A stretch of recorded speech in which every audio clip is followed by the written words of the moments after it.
पिछला 2 साल जहाँ हमारा बोर्ड नहीं है, अधिकारियों के हाथों में चला गया। इनके जो लगाम थी बोर्ड की, जनप्रतिनिधि की, वो लगाम किसी के हाथ में रही नहीं, तो ये तो मतलब स्वतंत्र रूप से हो गए। अब उनको कौन लगाम खींचने वाला कि तुम गलत हो। तो आज भी इतना सब जल स्रोत होने के बाद भी मैं बहुत आपके कैमरे के माध्यम से, आपके चैनल के माध्यम से कहना चाहूँगा, अधिकारियों की लापरवाही है। बाकी 2 दिन पानी देने की कहीं जरूरत नहीं पड़ा। जहाँ आता है 4 घंटे पानी आ रहा है, और कहीं आधा घंटा पानी आ रहा है, कहीं 1 घंटा आ रहा है, कहीं 1.25 घंटा। ऐसे लापरवाही क्यों? कि डेली पानी दिया जा सकता है, मगर व्यवस्थाओं के लिए मेहनत करनी पड़ती है। अभी जो JE नहीं है ना, उनको ये पता नहीं वार्ड की पाइपलाइन कहाँ जा रही है, वाल कहाँ लगा रखा है, क्यों सब प्राइवेट आ गए, कॉन्ट्रैक्टर आ गए, संविदा वाले आ गए, पुराने सब रिटायर्ड हो गए। उनको रिटायर्ड वाले को पता था इस वाल को यहाँ से खोलूंगा तो वहाँ पानी इतना तेज जाएगा।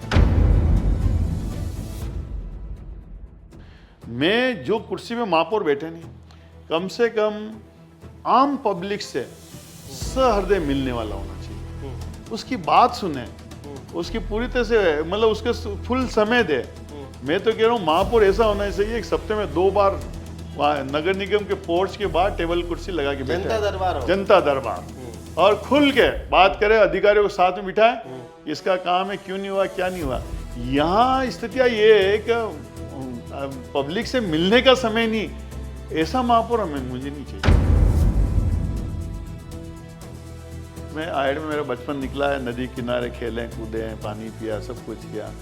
मगर ये बात सही है कि जब हम बच्चे थे तब आयड अलग थी, तब कल पानी बहता था, कांच जैसा पानी बहता था। जब हम बड़े हुए तो मेली मटमेली हो गई। मेरी जब वो खाली हुई ना, और जब कांटे आटे सब हटे तो उस आयड नदी का ये बड़ा विस्तार हो गया, बाकी नाला सा रह गया था, एकदम सब हटे तो हो गया। फिर पता चला कि इसके आड़ में कई लोगों ने कब्जे कर लिए। पेरा फेरी के गांव के जो पट्टों के लिए लोग आंदोलन किए हैं, कलेक्ट्री पर आंदोलन हुए हैं, धरने प्रदर्शन, सरपंचों का आंदोलन हुए, 100% उनको मिलना चाहिए, पट्टा मिलना चाहिए। और हमारे बोर्ड बनेगा, हमारे महापौर जी आएंगे, ये निश्चित रूप से मैं आपको कह रहा हूँ कि यहाँ पे इन लोगों को बुला के इनकी छोटी मोटी की टेक्निकल कोई मिस्टेक है उसको बताते हुए और सबको पट्टे देने चाहिए। क्यों उदयपुर में अगर हम पट्टे उनको नहीं देंगे तो आज अतिक्रमण करने वाले को पट्टे देंगे क्या? और दिए कुछ तो अभी बीच में अशोक गहलोत के राज में पट्टे हुए ही हैं, जो अतिक्रमण वालों के ही पट्टे दे दिए। तो नगर निगम में तो आप थे ना, तो नगर पार्टी थी ना। नगर निगम नहीं, वहां पे तो ये आदेश आते थे कि आज 100 पट्टे 200 पट्टे जारी करने हैं। आप तो 2 जिसकी बात करो, नहीं होगा तो कमिश्नर की खिंचाई हो जाती। नमस्कार, मैं मयूर अलबेला और आप देख रहे हैं अलबेला राजस्थान न्यूज और हमारा खास कार्यक्रम उदयपुर की सत्ता का महासंग्राम। कौन होगा अगला महापौर? मैं आज की सियासत का जो किरदार हमारे साथ मौजूद हैं उनके लिए मैं कुछ लाइनें आपके सामने बताना चाहूँगा कि कुर्सियाँ बदलती रही, दौर बदलते रहे, कुर्सियाँ बदलती रही, दौर बदलते रहे, मगर जिनका सियासत में कद ना बदला वो नाम है मनोहर चौधरी। 6 बोर्ड में 3 बार पार्षद बनना कोई इत्तेफाक नहीं, ये उस पकड़ की कहानी है जिसे हर चुनाव बार बार सलाम करता है। आज हमारे साथ मौजूद है मनोहर जी चौधरी साहब। सबसे पहले चैनल पे बहुत बहुत स्वागत है जी। मयूर जी बहुत बहुत धन्यवाद, आपने हमें याद किया उसके लिए। और अलबेला राजस्थान जिस ढंग से पूरे राजस्थान भर में जी अपनी समस्या, जो शहर नगर की समस्या उठा के जो लोगों के दिलों में जगह बनाई है, कम समय में जिस गति से आगे बढ़ा है उसके लिए, और सच्ची बात को कहना, यही अलबेला राजस्थान का एक वाक्य है जी। और संघर्ष के साथ लोगों की समस्या हल कराना, उसके लिए विशेष रूप से आपका और आपकी पूरी टीम का बहुत बहुत आभार जी। सर, आप शायद उन चुनिंदा लोगों में आपका नाम शुमार होगा, 2-5 लोगों में नाम शुमार होगा जो सबसे ज़्यादा बार नगर निगम की सीढ़ी चढ़े, अलग अलग वार्डों से, अलग अलग भौगोलिक परिस्थिति, अलग अलग क्षेत्र, हर बार आपने जीत का स्वाद चखा। क्या मनोहर जी चौथी बार भी हैं तैयार? नहीं, निश्चित रूप से ये सेवा का कार्य है, जी। नगर निगम में काम करना। बाकी सभी कई पोस्टें होती है, वो सेवा से थोड़ी ऊपर होती है। हमारे यहाँ शुद्ध सेवा है, सफाई करना, लाइट लगाना, रोड बनाना, नाली बनाना, जन्म प्रमाण पत्र बनाना, मृत्यु प्रमाण पत्र बनाना, मतलब लोगों के जो बेसिक आवश्यकता उसकी सेवा के लिए पार्षद बनते हैं जी। और 3 बार पार्टी ने मुझे मौका दिया। मुझे तो 94 में 32 साल पहले पार्टी ने मुझे पार्षद बनाया, जब मेरी उम्र 25 साल की थी जी। तब भी मुझे पार्षद बना के रहा। उस समय इलेक्ट्रिक समिति का चेयरमैन भी बनाया छोटी सी उम्र में जी। तो पार्टी ने मुझे 3 बार बना के पूरा सम्मान और मेरे काम को देखा और उन्होंने बार बार मुझे मौका दिया और मैंने भी बार बार काम किया। पिछले बोर्ड में भी मैं गैराज समिति का अध्यक्ष था और काम किया है। और बोर्ड में कुछ और होते हैं अब ये तो ठीक है, कई बार किस्मत का भी होता है और ठीक है, पार्टी संगठन ने जो फैसला उस समय का उचित रूप में लिया वो उन्होंने लिया और उसको मान के उसको स्वीकार किया और काम किया। और अब भी और पार्टी ऐसा उचित समझेगी कि किसी अनुभवी पार्षदों की जरूरत है और कहेगी कि आपको चुनाव लड़ना तो लड़ेंगे और वो कहेगी नहीं आपको संगठन में काम करना, संगठन में काम करेंगे। ये तो पार्टी के ऊपर है। क्षेत्र का जो वार्ड है आपका वो ओबीसी पुरुष ही आया है। हाँ, मैं इस बार मैं आपको बताऊँ, पिछली बार 3 बार मैं पार्षद बना जी। तो फर्स्ट टाइम मैं हिरणमंगरी बना 94 में, वहाँ मेरा घर नहीं था, मैं आयड में रहने वाला था और वहाँ ले जाए। फिर सेकंड बार मुझे आयड में चुना लड़ा तो मैंने मकान आदेश नगर में बना लिया, कालका माता रोड पे, तो मुझे आयड में टिकट दिया, वहाँ जीता। तीसरी बार मुझे बोरा गणेश जी में दिया तो मैं आदेश नगर में रहता हूँ।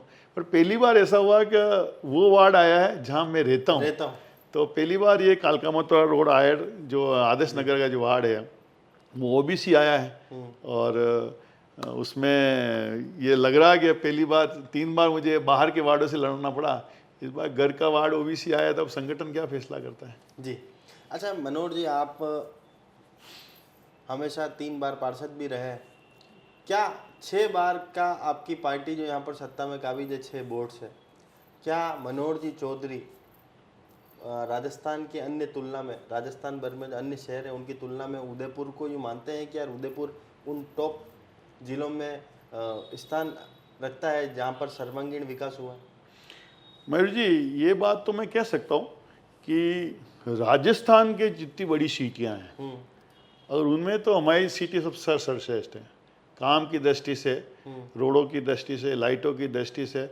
क्योंकि मैं भी कभी जयपुर जाता हूँ, जोधपुर जाता हूँ, अजमेर जाता हूँ, बड़ी बड़ी नगर निगम है, वहाँ की सफाई व्यवस्था देखता हूँ तो यूँ लगता है कि इनसे तो हम लाख गुना अच्छे हैं, मगर हमारे से अच्छा व्यवस्था उनसे लाख गुना अपनी अच्छी है। मैं आपको तो मैं तो स्वयं जाता हूँ, कई बार जयपुर मीटिंगों में जाता हूँ। अरे यहाँ की सफाई व्यवस्था सत्यनारायण जी के नेतृत्व वाली। मैं बता रहा हूँ आपको, बता रहा हूँ पिछला 2 साल जब हमारा बोर्ड नहीं है, अधिकारियों के हाथों में चला गया, इनके जो लगाम थी बोर्ड की, जनप्रतिनिधि की, वो लगाम किसी के हाथ में रही नहीं, तो ये तो मतलब स्वतंत्र रूप से हो गए। अब उनको कौन लगाम खींचने वाला कि तुम गलत हो जी। मेरे को बचपन में सिखाया जाता था कि आयड से तांगा चलता था तो मेरे पिताजी को मैं पूछता था क्या ये तांगा चल रहा है तो भी ये तांगा चलाने वाला साला उसके चाबुक रख रहा है क्या, तो मेरे पिताजी कहते थे ये चाबुक इसलिए रखता है इसका ध्यान भंग नहीं हो, तो वो सीधा सीधा चले और उसका इधर उधर ध्यान नहीं जाए, वो अपने गंतव्य स्थान में पहुंचे।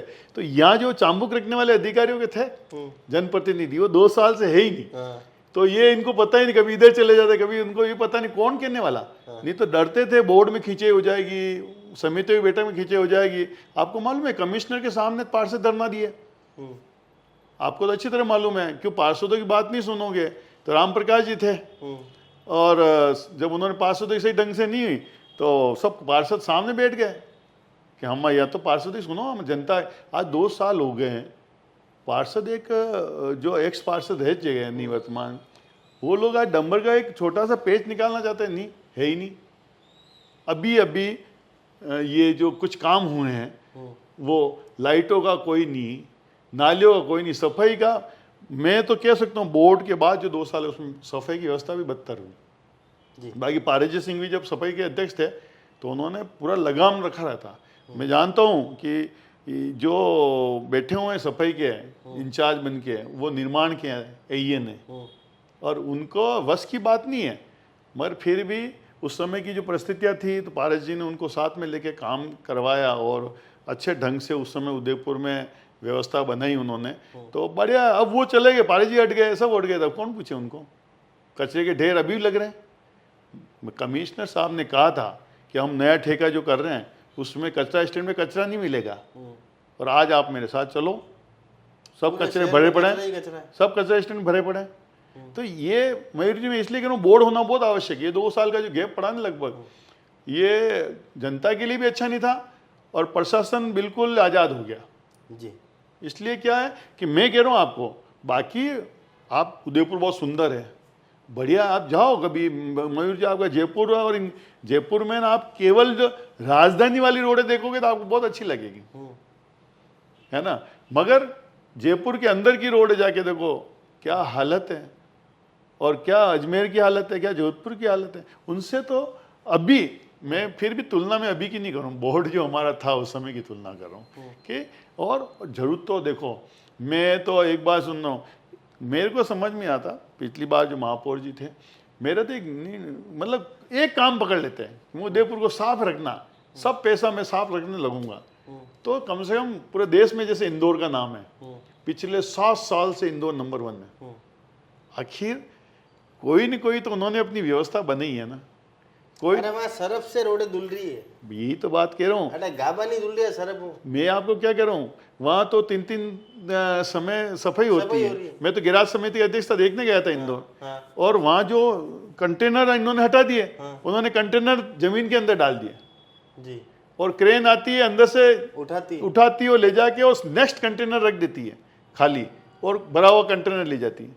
अच्छा, भरे हुए कंटेनर को ही ले जाओ डायरेक्ट? बस कंटेनर लो, एक वो आती है खाली कंटेनर लेके, फिर वो खाली कंटेनर को साइड पे रखती है, भरे हुए के निकालती है, निकाल के वो करते हो साइड पे रखा, फिर खाली को वापस रखते हैं और भरा हुआ कंटेनर वापस पैक हो जाता है।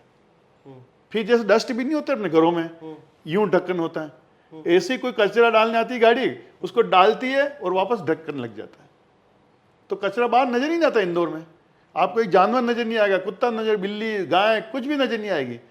यहाँ अपनी यहाँ तो क्या, एक गाय पकड़ लो तो फोन आ जाता है, भाई यार इसकी गाय पकड़ के ले गई और मेरे तो इतना नुकसान हो गया, ये हो गया, वो हो गया, तो यार छुड़वा दो। वहां तो साला 25,000 जुर्माना है, जमा कराओ, किसी भी नेता का फोन आओ नहीं छूटेगी। तो ये एक इतने कड़क, हमारे यहाँ थोड़ा सा फ्लेक्सिबल है। किसी का नेता का फोन आ गया, किसी पार्षद का फोन आ गया कि यार ये हमारे साथ, हमारे कार्यकर्ता के साथ ये हो गया। आप उदयपुर को अगर साफ सुथरा मयूर जी रखना है, मैं आपको कह रहा हूँ कि कड़क नियम बनाना पड़ेगा और वोटों की चिंता नहीं करनी पड़ेगी जी। तो ही जाके, क्यों, जनता को भी टाइट तो करना पड़ेगा, प्रशासन को तो करना ही है, प्रशासन को तो टाइट करना ही है, मशीनरी देनी से, संसाधन देने ही से, और उसके साथ में जब तक जनता जागरूक नहीं होगी, ये ताली दोनों हाथों से बजेगी, सफाई वाली। आज भी मैं देखता हूँ ये जो ऑटो जाते हैं ना घर घर लेने कचरा, 50% लोग तो उसमें डाल रहे हैं, 50% वाले लोग ऑटो चला जाता है, उसके बाद तो नींद उड़ती है उनकी, फिर वो कचरा कहाँ डालते हैं, कचरा स्टैंड पे डालते हैं। जो जितने भी और ये जितने कॉलेज स्टूडेंट उदयपुर में रह रहे हैं, बाहर से डूंगरपुर, बांसवाड़ा, चित्तौड़ पढ़ने के लिए आ रहे हैं, ये रात को खाते हैं 11, 12, 1 बजे तक, फिर वो पैकेट बनता झूठा, वो पैकेट न्यू के कचरा स्टैंड में डाल आते हैं, कि सवेरे उनकी नींद उड़ती ही नहीं, गाड़ी आती तब। तो ये जो इनको अवेयरनेस नहीं आएगी पब्लिक में जब तक, और मैं तो क्यों पेनाल्टी लगाओ, मैं एक बहुत मयूर जी कड़क में जाए, अरे नहीं देना हो मत देना यार, पर उदयपुर तो सुधारो, क्या वोटों के लिए सब कुछ थोड़ी होना चाहिए। तो इसलिए सफाई के लिए जो गंदगी करे, आप कचरा स्टैंड कैमरे लगाओ, कचरा स्टैंड में कौन डाल रहा है, क्या डाल रहा है, पकड़ो, इंस्पेक्टर खड़ा रखो, तुम अपन होमगार्ड लगा रखे इतने पैसे, होमगार्ड हर स्टैंड पे खड़े कर दो ना आप, भाई हर होम पैसा ही है, सफाई रखा नहीं, हर होमगार्ड को और कैमरे को आप रख दो, चालान काटो, उन होमगार्ड से मना करो, चालान काटो दो, नहीं तो उसकी सब सुविधाएं बंद करो, कल सफाई हो जाएगी। हाँ, उससे थोड़ी बहुत पब्लिक नाराज होगी, थोड़े नेता नाराज होंगे, मगर एक समय के बाद में जब पब्लिक को लगेगा कि 60-70% सब लोग नियम की पालना करें, तो फिर 30 वाले भी धीरे धीरे नियम की पालना कर लगे। तो ये मतलब कुछ कड़क फैसला लेने की आवश्यकता है। अच्छा, मुझे एक चीज़ बताइए कि हम एक ऐसे शहर में रहते हैं जहाँ पर झीलों को हम लाइफलाइन कहते हैं हमारी, उस शहर में अगर एक दिन छोड़ के एक दिन पानी आ रहा है, कितनी बड़ी विडम्बना है। नहीं, निश्चित रूप से पिछले करीब 25 साल से मैं देख रहा हूँ कि अल्टरनेट डे पानी आता है। और पहले जिले पिछोला फतेह सागरी थी, फिर अपन जय समंद से जुड़े, फिर जय समंद के बाद में हम मानसी वाकल से जुड़े, और जब जब जुड़ते गए तो हमें ऐसा लगा पर डे पानी मिलेगा, है ना। फिर थोड़े टाइम में एक नया दृश्य आया कि भाई स्मार्ट सिटी बन रहा है तो शहर के अंदर के इलाकों को 24 ही घंटा पानी मिलेगा। ये सभी चीज़ें जब हमारे सामने आती है तो मन को एक बार खुशी होती है, और वापस जाते हैं हम तो धीरे धीरे पता चलता है कोई संशोधन हुआ नहीं, कोई हुआ नहीं। अभी बीच में शहर में शायद 24 ही घंटे पानी देने का शुरू किया, मगर सुनने में आया वहाँ पे भी वापस बंद हो गया, अब वो पानी नहीं आ रहा। मैं तो 24 घंटे की छोड़ो, भाई उनका ये कहना अधिकारियों को 24 घंटे देंगे तो पानी की खपत उतनी नहीं होगी, वो दे नहीं पा रहे हैं। आज मानसी वाकल से जोड़ना है तो एक एरिया मानसी वाकल से, कोई जामरकोटा से जुड़ गया, कोई जय समंद से जुड़ गया, मगर इनका ये कहना है पब्लिक दिन पे दिन बढ़ती जा रही है, और जो जो एरिया में पानी देने की सप्लाई के जो मिलते हैं, हम सोचते हैं अब ये मिला तो उसके बाद पता चलता है अगले साल में 1000 मकान और बन गए, 2000 फिर 2000 और बन गए, तो उनको भी पानी चाहिए। तो हमारे तो आज भी इतना सब जल स्रोत होने के बाद भी मैं बहुत आपके कैमरे के माध्यम से, आपके चैनल के माध्यम से कहना चाहूँ, अधिकारियों की लापरवाही है। बाकी 2 दिन पानी देने की कहीं जरूरत नहीं पड़ा है।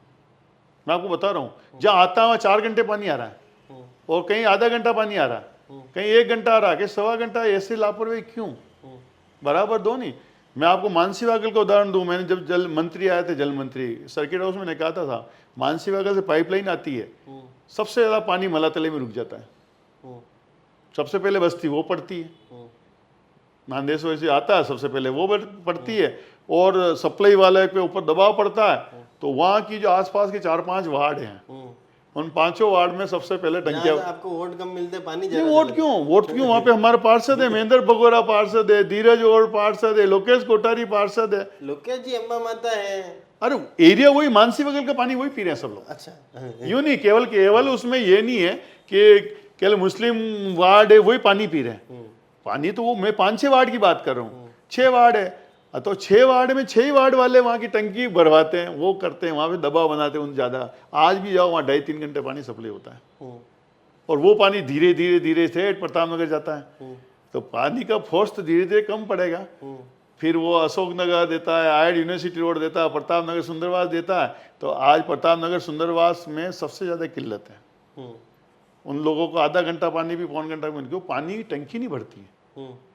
और अगर वो पानी पूरा फोर्स से, अगर ऐसी पाइपलाइन बिछी जाए कि ये टंकी खाली प्रताप नगर सुंदरवास भरेगी, ये टंकी केशव नगर और यूनिवर्सिटी रोड भरेगी, तो ये भरेगी, तो शायद बीच का जो पानी का फोर्स है ना, तो इन सबको मैं आपको कह सकता हूँ कि डेली पानी दिया जा सकता है, मगर व्यवस्थाओं के लिए मेहनत करनी पड़ती है। अभी जो JN नहीं है ना, उनको ये पता नहीं वार्ड की पाइपलाइन कहाँ जा रही है, वाल कहाँ लगा रखा है, क्यों सब प्राइवेट आ गए, कॉन्ट्रैक्टर आ गए, संविदा वाले आ गए, पुराने सब रिटायर्ड हो गए। उनको रिटायर्ड वाले को पता था इस वाल को यहाँ से खोलूंगा तो वहाँ पानी इतना तेज जाएगा, यहाँ ऐसे बंद करूंगा तो उधर पानी जाएगा। इनको नए संविदा वाले आ गए हैं, इनको यही पता नहीं है कि वाल कहाँ है क्या। फिर वो एक जना आता है JN, उसको बता ये वाल है, ये वाल, उसको ये पता नहीं कहाँ पे पाइपलाइन कैसी है, कहाँ पे कैसी है जी। ये एक जो अव्यवस्था है, इस अव्यवस्था के कारण पानी जो रोज मिलना चाहिए वो नहीं मिल पा रहा।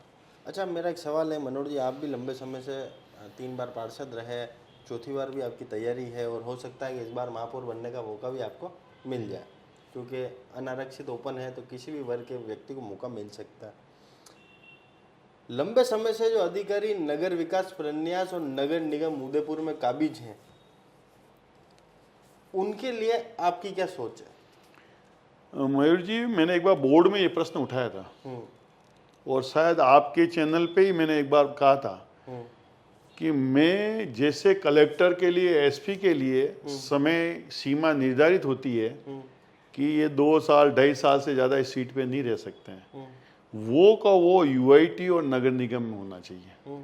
अधिकारी का 2 या 2.5 साल, चाहे वो JN हो, IN हो, मतलब इंस्पेक्टर हो, जमादार हो, चेंज करो आप। क्या जरूरी है कि एक व्यक्ति 15-15, हमारे यहाँ तो हालत उदयपुर में है, JN यहाँ बनता है, उदयपुर में JN लगता है, फिर वहीं प्रमोशन होता ना IN होता है, वहीं प्रमोशन होके एक्शन बनता है, वहीं AC बन जाता है, रिटायर्ड हो जाता है। तो क्या ऐसा इससे होने से क्या होता है कि आदमी सोचता है मेरे को क्या करना है। एक पिक्चर देखी थी हमने, मुन्ना भाई एमबीबीएस। जी। तो उसमें एक पिता भी डॉक्टर होता है, उनकी बच्ची भी डॉक्टर होती है, तो वो उसको सिखाते हैं कि मरीज से कभी रिश्ता नहीं बनाना चाहिए, क्योंकि मरीज से रिश्ता बन जाता है तो फिर हमारे हाथ कांपते हैं। कांपेंगे उसका इलाज करते हुए। तो अगर किसी व्यक्ति से रिश्ता बन जाएगा तो फिर काम करने की स्पीड अपने आप कम हो जाएगी, लचरता आ जाएगी, जो काम जिस स्पीड से होना चाहिए उस स्पीड से नहीं हो पाएगा। तो 3 साल में ट्रांसफर क्यों नहीं होता है इनका? तो मैं वही कह रहा हूँ ना, जैसे मैंने कहा कलेक्टर एसपी वगैरह के होते हैं ना, 2 ढाई 3 साल से रवाना हो जाते हैं। आप नगर निगम में वही परिपाटी लाओ। हमारे जैसे कमिश्नर का लगभग तो 30 साल में आपकी पार्टी क्यों नहीं लाई? मैं 30 साल में 15 साल कांग्रेस की सरकार भी रही और ट्रांसफर कांग्रेस की सरकार भी करती थी, बीजेपी की भी करती थी। मगर मैं ये कह रहा हूँ कि आप हमारी सरकारें हैं, चाहे बीजेपी की होती है कांग्रेस की है, कभी भी 30 साल में कभी किसी ने किसी को हटाने की कोशिश नहीं की। मैं तो आज भी कहता हूँ ये आपका इतना बढ़िया प्रस्ताव है, ये तो हमारे जैसों के सोच वाले के ऊपर हो तो मैं तो कल ही लागू कर दूं। तो अगर आपको मौका मिलेगा लागू करोगे किसको? देखो मौके की बात है, अभी तो जनरल सीट है मयूर भाई, जनरल समाज के ब्राह्मण आरक्षित ओपन है, जनरल का लिखा हुआ। मेरी बात सुनो, क्या होता है जैसे ओबीसी आरक्षित होती है तब हम ही बन सकते हैं, उस समय न ब्राह्मण बन सकता, जैन, राजपूत, अग्रवाल, माहेश्वरी कोई नहीं बन सकता। तो एक आदर्श रूप ये कहता है कि भाई जब ये सीट आई है, जब 2 आदर्श वाले लड़ाने लग जाएंगे तो फिर मनोहर जी की तरफ देखेंगे। वो पार्टी को फैसला करना है, वो पार्टी को फैसला करना। मगर अभी तो मयूर भाई उनका हक बनता है कि जनरल कास्ट का हक बनता है कि पहले मौका उनको मिले और वो महापौर बने। और कोई विशेष परिस्थितियाँ क्या आती है, बनते हैं, कई बात नहीं, विशेष परिस्थितियों में बनते हैं, पर वो विशेष परिस्थितियाँ प्रभु करे। पर मेरा तो ये एक महापौर अच्छा बने। नेहरू जी के बाद नियम से तो इंदिरा गांधी को ही बनना था, पर कुछ समय के लिए गुलजारी लाल नंदा बन गया, क्यों फैसला नहीं हो पाया, फैसला नहीं हो पाया। तो ये निश्चित रूप से, और मैं तो क्यों, मेरे को देखो अच्छा लगेगा इस बार उदयपुर का महापौर सुलझा हुआ व्यक्ति मिले। और मैं देखो मेरा एक अलग सोच है, लोग हो सकता है पार्टी के नेताओं की भिन्न सोच हो। मैं जो कुर्सी में महापौर बैठे नहीं, कम से कम आम पब्लिक से सहृदय मिलने वाला होना चाहिए, उसकी बात सुने, उसकी पूरी तरह से मतलब उसके फुल समय दे। मैं तो कह रहा हूँ महापौर ऐसा होना चाहिए एक सप्ताह में 2 बार वहाँ नगर निगम के पोर्च के बाद टेबल कुर्सी लगा के बैठे, जनता दरबार, और खुल के बात करे, अधिकारियों को साथ में बिठाए, इसका काम है, क्यों नहीं हुआ, क्या नहीं हुआ।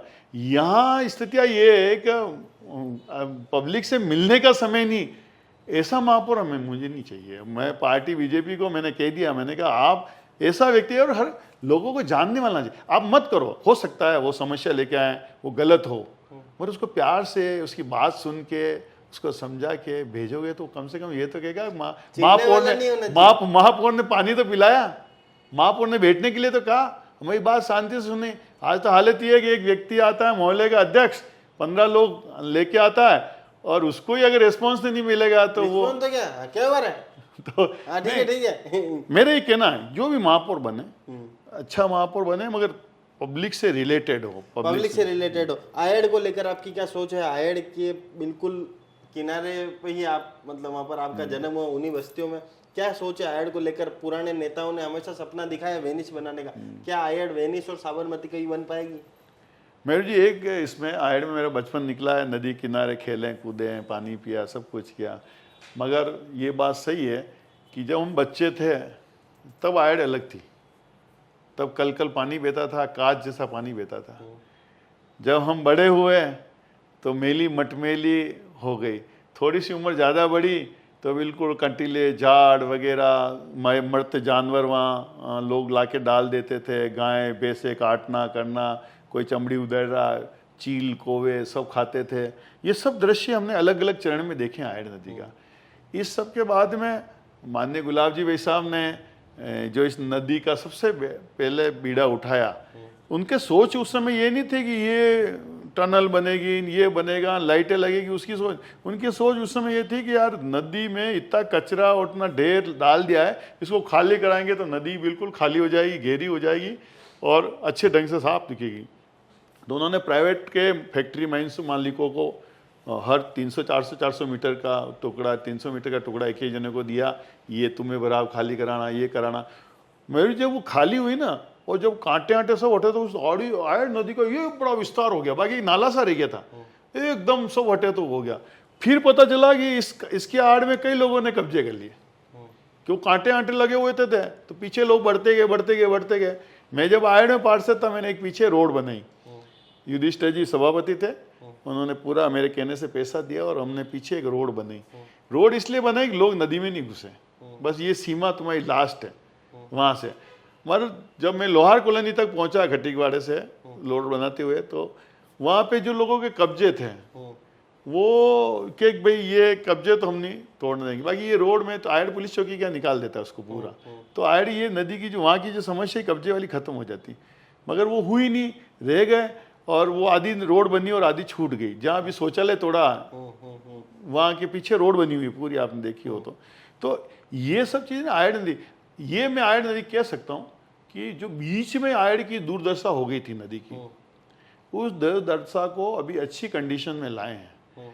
और रही बात कि आज हम कम से कम, मैं प्रैक्टिकल कह रहा हूँ, मैं झूठ बोलने की कोई प्रश्न नहीं, हम पहले आयड नदी में खड़े भी नहीं रह सकते थे, आज आयड नदी में खड़े रह सकते हैं।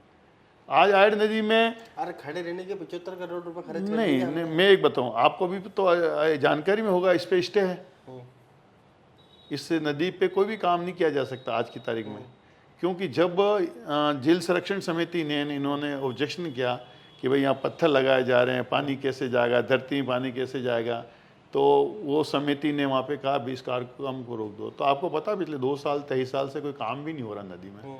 बाकी तो ये जो आपको लग रहा है ना, घास न पत्थर पे आ गई, ये सब टेंडर में था, इनको साफ करना था, वापस रेडी करना था, और ये सब काम रुक गया। मगर जो पैसा लगाया, अगर ये पैसा अगर आगे अब काम नहीं होगा तो वास्तव में पैसा खराब ही गया। मगर इसको वापस मेंटेन रख के, बहुत बड़ी बड़ी योजना थी, साइटों पे फूलों की कलवा वो लगेगी और लोग आएंगे बेंचों पे बैठेंगे, वो सब प्रोजेक्ट कहाँ गया? अधूरा प्रोजेक्ट है अभी। ये जब प्रोजेक्ट अगर पूरा हो जाता है तो फिर मयूर जी आप इस नदी को देखना जी। क्योंकि अच्छा, एक बात और कहना हाँ, चाहूँ कि ये जो पानी जा रहा है ना गंदा सीवरेज का, तो मादरी के वहां पे एक प्रोजेक्ट लगा हुआ है, वहां से एक पाइपलाइन बिछाई है यूआईटी पुलिया तक, तो वो पानी साफ होके यूआईटी पुलिया में पाइप, बड़े बड़े पाइप हैं, वो वहां तक बिछाएं ताकि ये वापस पानी, गंदा पानी साफ होके सीवरेज का ऊपर जाएगा और फिर इस टनल में छोड़ेंगे। मगर ये सब काम अधूरे हैं, सरकार ने पूरे किए नहीं है। प्रोजेक्ट आया, सब कुछ आया, अगर ये सब पूरा प्रोजेक्ट अगर मयूर जी आ जाए तो आयड का नदी के वास्तव में आप भी कहोगे नहीं हाँ कुछ अच्छा हुआ। चलिए देखते हैं हम भी कब कहें अच्छा हुआ। सर एक सवाल मुख्य ये था कि इस शहर की क्या विडंबना मानते हैं जिस शहर के महापौर के घर के बाहर की सड़क टूट जाए? नहीं, निश्चित रूप से शक्ति नगर नाला आज से 60-70 साल पुराना है, और पूर्व में भी जब हमारा बोर्ड चल रहा था तब भी नाला धसा था जैन मंदिर के यहाँ, ठीक है ना। तो उसके पहले वाले बोर्ड में शक्ति नगर में नाला पूरा छोटा करके कर दिया, हालांकि वहाँ पे भी उस रोड का जो यूज़ आना चाहिए वो यूज़ है नहीं, क्योंकि वहाँ पे सब पार्किंग हो गई और वही रोड अभी वापस 10 फीट की रह गई। तो वो तो खैर बात, और उसके आगे शक्ति नगर वाला दशा, उस समय ही बोर्ड में कहा गया था कि इसको आयड नदी तक बनाया जाए, पर क्या पता क्यों वो छोटा टुकड़ा जैन मंदिर के वहाँ से आगे तक बना के उसको रोक दिया। मैं ये कह रहा हूँ जो प्रोजेक्ट अगर आप पूरा ले लिया होता तो आज ये धसने की नौबत नहीं आती, क्योंकि ये भी पुराना था, पुराना था। हाँ? लेगा कौन उसको? भाई कहीं न कहीं मैं कह रहा हूँ बोर्ड की ढिलाई रही है, वो अगर जैन मंदिर के वहाँ बनाया, उतना बनाया, इसी को सीधा सीधा करके पूरा कर दिया गया तो ये आज हादसा नहीं होता। तो आज ये आंखों के सामने होता है। अब लोगों को कौन समझाए कि 60 साल पुराना है? लोग तो ये समझेंगे महापौर के घर के नीचे टूटा है, महापौर की निगाह के सामने टूटा है। इंजीनियर थे ना तो अरे मगर बनाया तो उन्होंने नहीं ना, बनाया तो उन्होंने नहीं। अरे पर उसको सही तो कर सकते थे, उसका हाँ। रखरखाव की जिम्मेदारी पहले नागरिक है शहर के। नहीं, मगर ये बात मैं कह सकता हूँ कि जिस ढंग से टूटा और कछुआ चाल से जो काम चल रहा है, ये अच्छी बात नहीं, ये फास्ट चलना अंतिम और चाहिए। आखिरी सवाल, पट्टों को लेकर जो पेरा फेरी पंचायत संघर्ष समिति बनी है, अब वो नगर निगम में शामिल हो गई है, मनोहर जी चौधरी अगर महापौर बनते हैं तो उनका क्या रुख रहेगा? निश्चित रूप से पेरा फेरी के गांव के जो पट्टों के लिए लोग आंदोलन किए हैं, कलेक्ट्री पर आंदोलन हुए हैं, धरने प्रदर्शन, सरपंचों का आंदोलन है, 100% उनको मिलना चाहिए जी, पट्टा मिलना चाहिए। और हमारे बोर्ड बनेगा, हमारे महापौर जी आएंगे, ये निश्चित रूप से मैं आपको कह रहा हूँ कि यहाँ पे इन लोगों को बुला के इनकी छोटी मोटी की टेक्निकल कोई मिस्टेक है उसको बताते हुए और सबको पट्टे देने जी। चाहिए। पट्टे देने का उनका अधिकार है। क्यों उदयपुर में अगर आप हम पट्टे उनको नहीं देंगे तो आज अतिक्रमण करने वाले को पट्टे देंगे क्या? और दिए कुछ तो अभी बीच में अशोक गहलोत के राज में पट्टे हुए ही हैं जो अतिक्रमण वालों को ही पट्टे दे दिए। अरे तो नगर निगम में तो आप थे ना, तो आपकी पार्टी थी ना। नगर निगम नहीं, वहां पे तो ये आदेश आते थे कि आज 100 पट्टे 200 पट्टे जारी करने हैं। आप तो 2 जिसकी बात करो, नहीं होगा तो कमिश्नर की खिंचाई हो जाती। अब कमिश्नर देखता है यार ऊपर सरकार खिंचाई करेगी, इससे अच्छे 2 पट्टे, तो उस समय टाइटल मयूर जी टाइटल ही नहीं देखे गए जी, है ना।